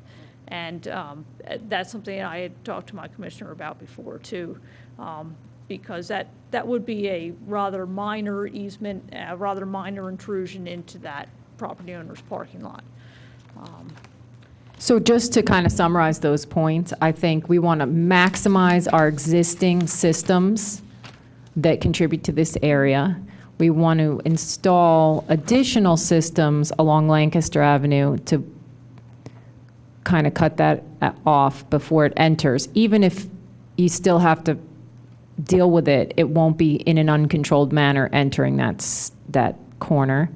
And I think we want to be more aggressive in seeking access to these commercial properties to do some of the work there. I think those are the main things that we have to take action on before we can even have a plan that moves forward, no matter what the design is, because we have to optimize existing systems, look for alternatives that have less impacts to locate new systems, and work with PennDOT to just control that flow that's coming off Lancaster Avenue. Does that make sense? I started off this meeting with a set of strong comments, and I just want to say you've heard me, and that's exactly what we came here, exactly what I came here to communicate tonight, and I appreciate being heard.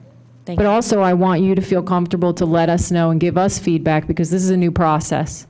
And if we can improve it, we are all for it, because in the end, no one wins if people are felt like they have to be here or if they don't have a say, because I feel like Radnor Township is so well educated and engaged that we have to use our resources, which is our residents.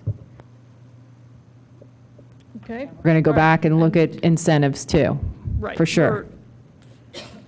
Just ask, and we can bring it up at another meeting, but Steve, we were talking about maintaining systems. One of the things initially that we put money aside for was on a yearly basis was cleaning, televising stormwater inlets. So do you think at next month's meeting? Pipes and inlets, right? I'm sorry, pipes and inlets, because that does have an impact. If inlets are clogged, they're not taking on the runoff, there's flooding, inlets are functioning correctly, pipes aren't clogged or tree roots have destroyed pipes, it makes a difference. And I don't know if we've had in a while, like an update. Are we still doing that? So we did a considerable amount the first time, and we actually got some good projects from that. We found some pipes that were deteriorated, some old terracotta storm drains that had roots through it, and we replaced them.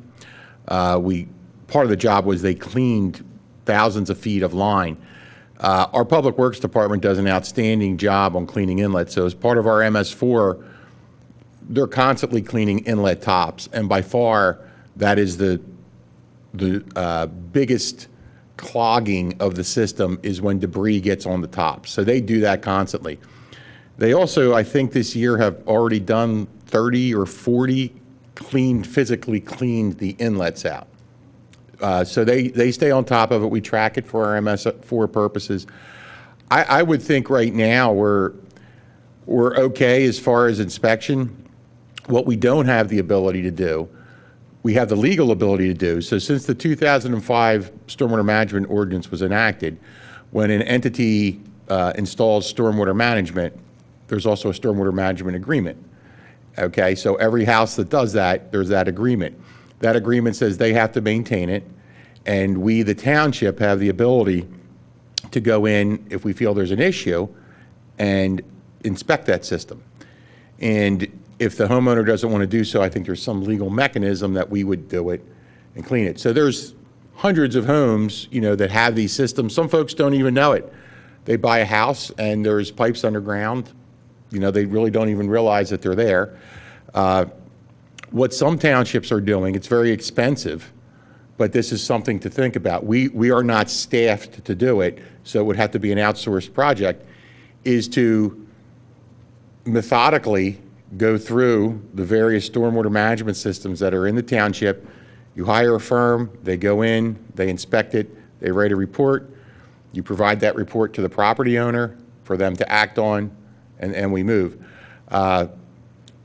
That speaks to all the systems that have been installed since 2005. Now, some are very small, but for new construction, those systems are sizable, right? When you knock down a home and put up a new home, or you bought a lot, those systems are sizable. And I'm not saying they're all in need of anything, which they might be perfectly fine, but maybe some of the bigger commercial ones. So in the memo I gave to SWIMAC, I noted that the budget season's coming up, time to collaborate on various projects. Maybe that's one we think of, even if it's not for 19, because it is pretty costly. Those firms Can I charge by chime the in? hour. I think the thought is a good thought, but how about this? How about we make a mechanism for homeowners to report, hey, I'm having a problem with my system, can you help me? And the same amount of money that we could have tasked everybody to have it inspected, we could maybe provide resources to keep them. We get those calls. So when do you help them figure out how to? When somebody calls and says, hey, my downspout has this T mechanism and water's coming out of this T, what that means is their system's not functioning, and that's the overflow. So you do get those calls now? Very rarely, and when we do, we'll go out and we'll say, hey, there is this system. Sometimes they know, sometimes they don't. And we give them guidance on people they could call how they can handle to look at it. And we've done that, and some people have done that. There was one in the southern part of the township. They didn't realize they even had a system. I got in there, I'm like, wow, this thing's clogged. So we gave them the name of a couple companies. We're not allowed to recommend. We just tell them companies we've used. We should maybe have that available on our website. I do think it's something to think about seriously, especially the larger systems on commercial properties, because there's so much impervious, that you just consider allocating X dollars a year to get X systems inspected on some of these properties. And I'm not talking residential, I'm talking more commercial. That makes sense. Yeah, the residential, they're too small for the bang for the buck for each and every one. But so if it's okay with everybody, as Steve mentioned, the stormwater budget, I think you had suggested maybe September meeting, talking about that. If we can skip over that, unless anyone here is interested in discussing the stormwater budget. In my memo, I'd ask that we talk about it at August or September, at your convenience. I just want to thank you for your service and commitment to making Radnor a safer, better place to live in. Thank you very much. Thank you. So I wanted to get to the last item, which I know is now known by some slightly different name, but the Poplar Avenue Bypass Project, at least I think we all know. Well, I think it's like North Wayne Projects and Poplar Avenue, or something to that effect. It's a combination of projects. Okay, yeah.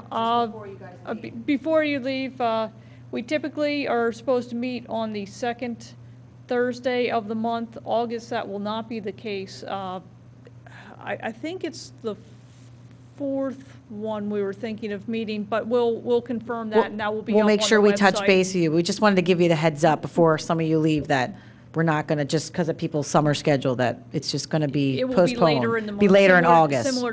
Similar to this meeting. You can always check the website, any changes, and like I say, so they went to the board to talk about this project, the board said okay, so that's their main focus right now, so any meeting for SWIMAC, the Banbury project is the topic.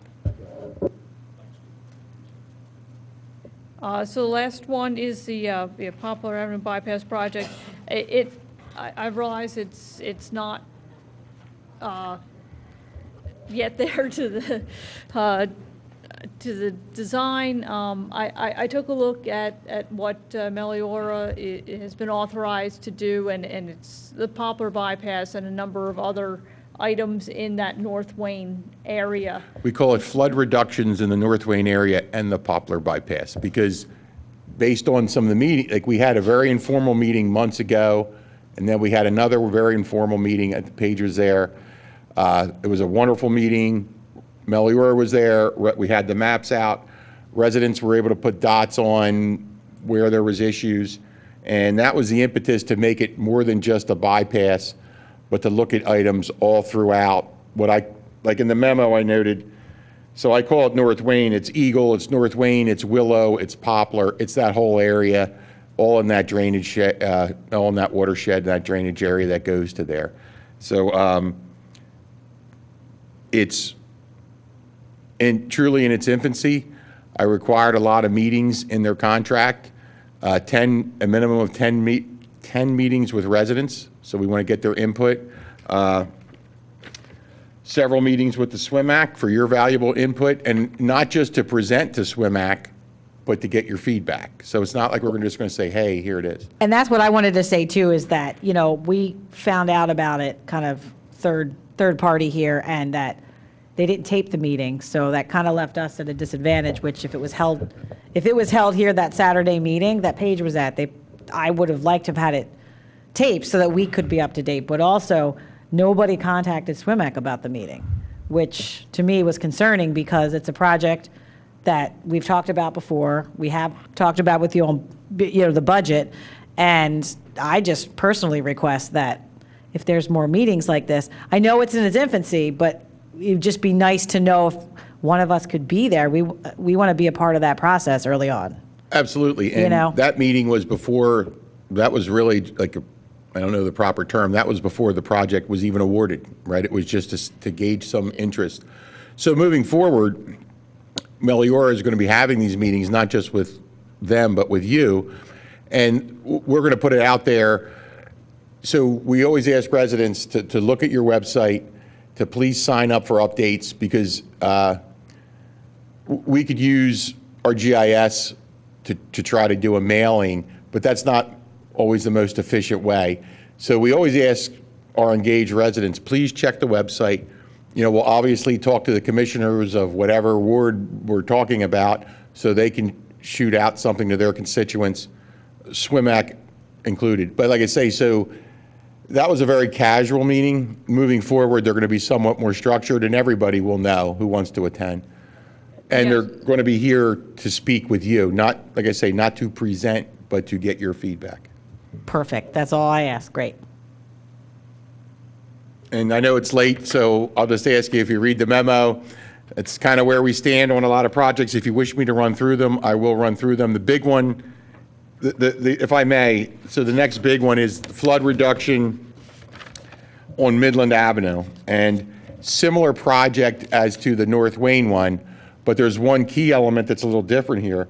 This is taking the South Wayne Municipal Parking Lot, design drawings, permitting, and construction to use it as a stormwater management facility. So this is a big project in and of itself as part of the Midland area. So this is Is this already under concept design, or where is this? No, the contract was just awarded last month. To Meloria. Meliora. Okay. So Meliora. I included in your packet the various contracts that were awarded to Meliora. So if you want to take a look at them, So they're all this in is there. giving us MS4 credit? Oh, it will. Yeah, I okay. mean, every project we do, I So require is the it part of consultant our to- 5-year plan then?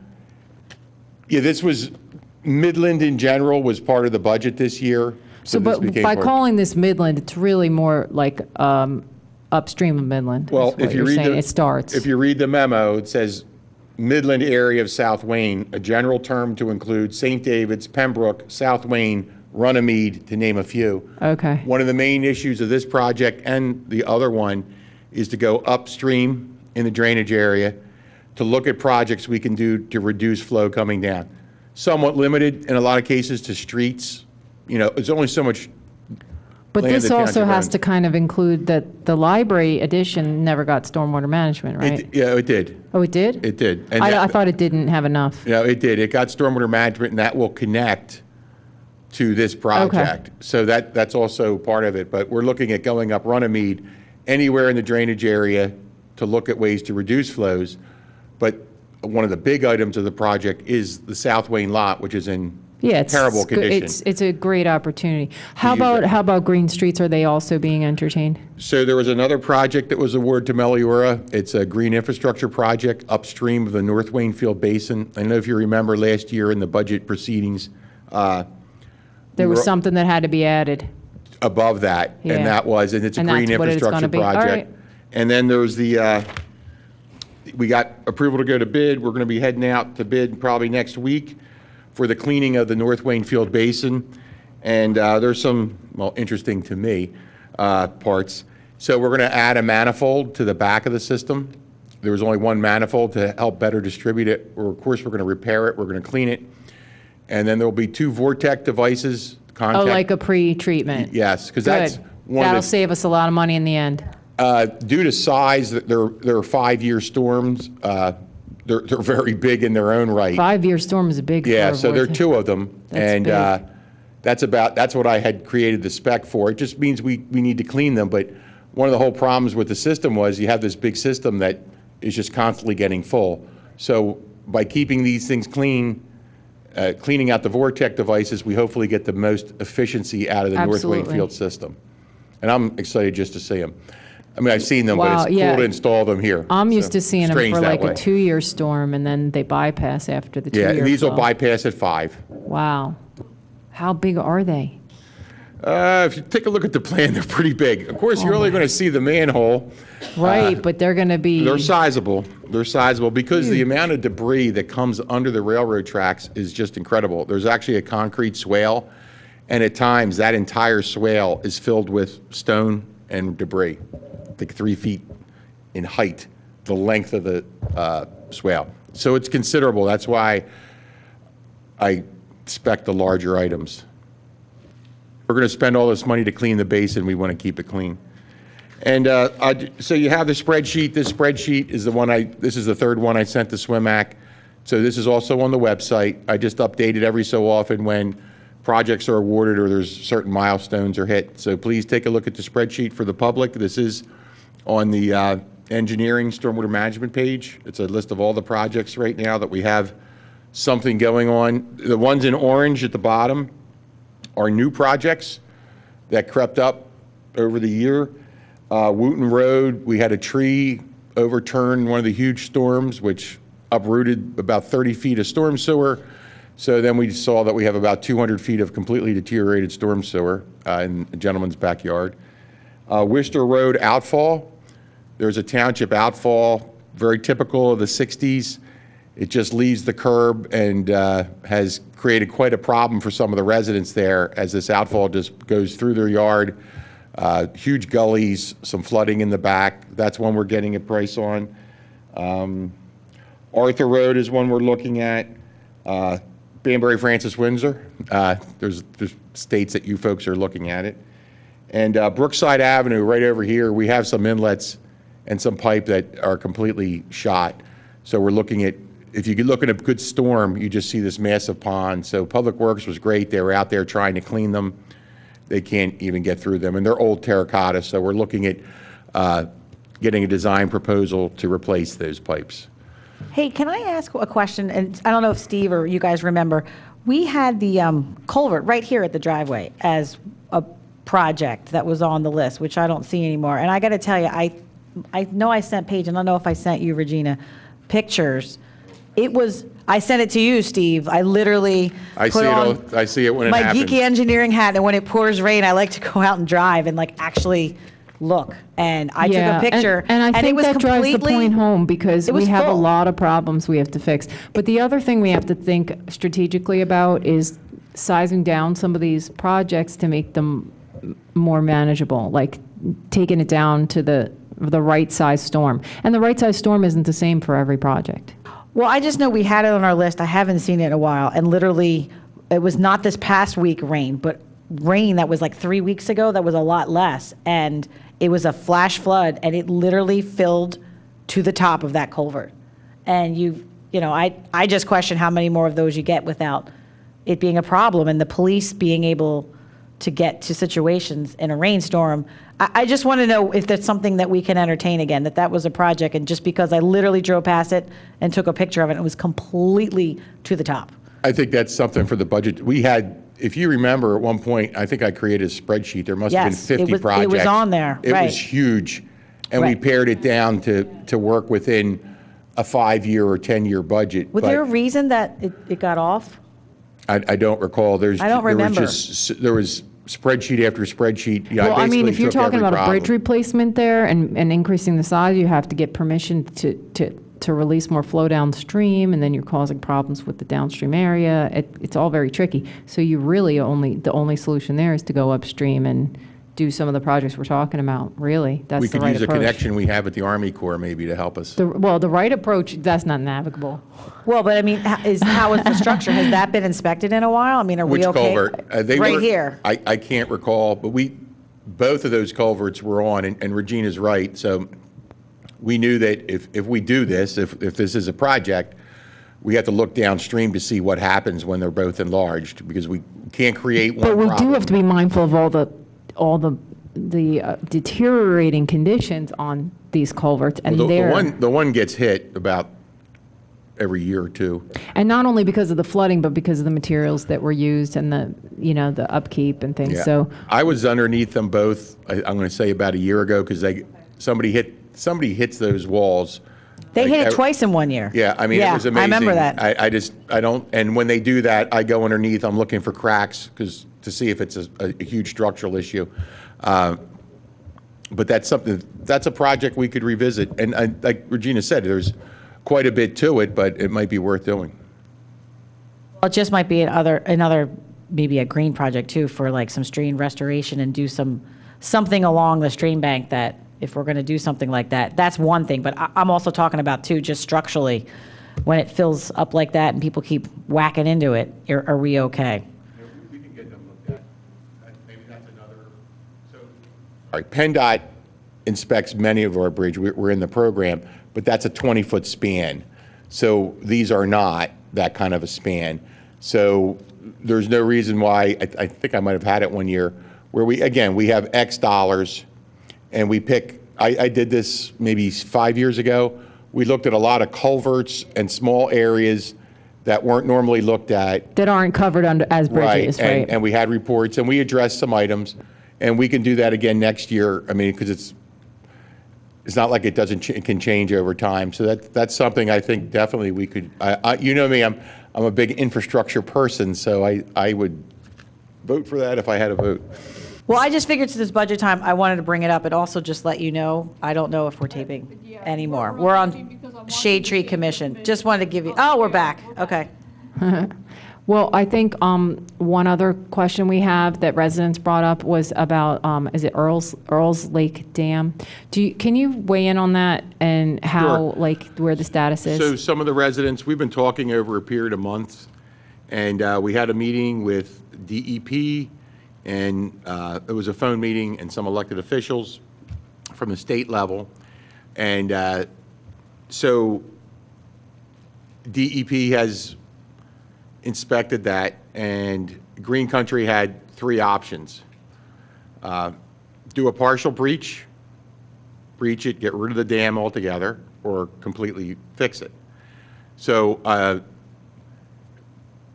completely repairing the dam obviously is a big expense, and then there's the perpetual maintenance that has to be done. A partial breach is the same thing. You would still have that maintenance.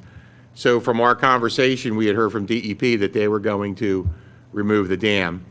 I specifically asked DEP that when any plans were submitted, we need to get a set with all the calculations, because so we're here to protect anybody downstream. I want to see what's going to happen downstream.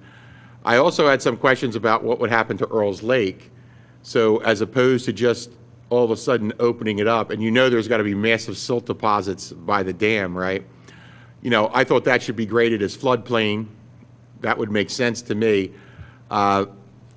In our conversation, I don't know that they had the ability to require them to do that. I will push for that when the time comes.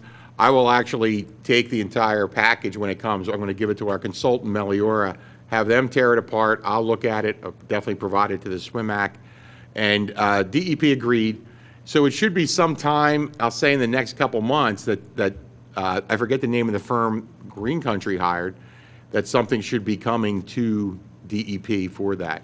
I'll keep you posted on it. In that location, is that an opportunity, if they do breach the dam, is it an opportunity for like a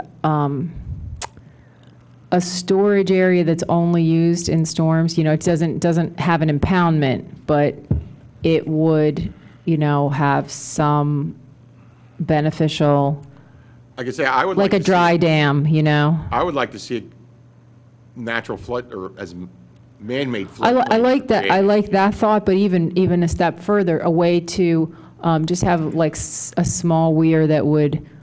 But do we have flooding downstream of there? I have been at that dam in really bad storms. One was the first year I was here in 2011.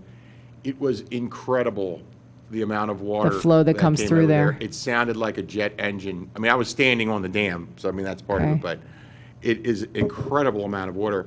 I did meet with some residents who do. Yes, some residents occasionally were quite concerned. have some issues downstream. They weren't so concerned with the dam, they were just general issues. So the thing is, when we get the plans, we're going to tear them up, we're going to go through them with a fine-tooth comb and provide comments and do our best to protect our residents downstream. And you know, so there's like 6 residents there. There's a park, there's streets. So we also now own the land on the other side. So, but more importantly, my concern is those folks, is there's one resident that lives right there at the dam. And she's been very vocal, and she's talked with us and DEP. So that is high on our radar to make sure. Did DEP confirm, yes, they're going to do a study that will identify any potential impacts of the removal? Is that required by I told DEP? DEP we would look at that. They didn't get into detail as to what they require. Like, for their permit to remove this dam, do they require I would that think- analysis? My thought was Yeah, there's a downstream study is definitely required. Okay. Which is what we want to review. So you know it's going to be done? And if they don't do it, we will. I'll tell Okay. you that now. There's no doubt. Our manager's already. And so obviously, the 2 people who were here last time, you've been in contact with them. I forget, there's the one resident who lives right there who like owns a part of the lake. Yes, we've been in contact Okay. many times. All right, good. I just want to make sure that, Yeah, my limited experience with things like this, what I've seen is a restoration of the stream bed through the area of the former lake. That stream is not studied in FEMA's maps. It does show some approximate floodplain, but I would think as part of it, you might, whether or not it's published on the flood insurance rate maps, I think you'd want to see what the extent of the floodplain is, and that would be included as part of it. Okay, with that, I think, August 23rd, okay. So that will be our next meeting, and then after that, hopefully, we'll get back on track with our second Thursday of the month, once everyone's back from vacations and such. So with that, conclude the meeting. Thanks, Steve, for your input.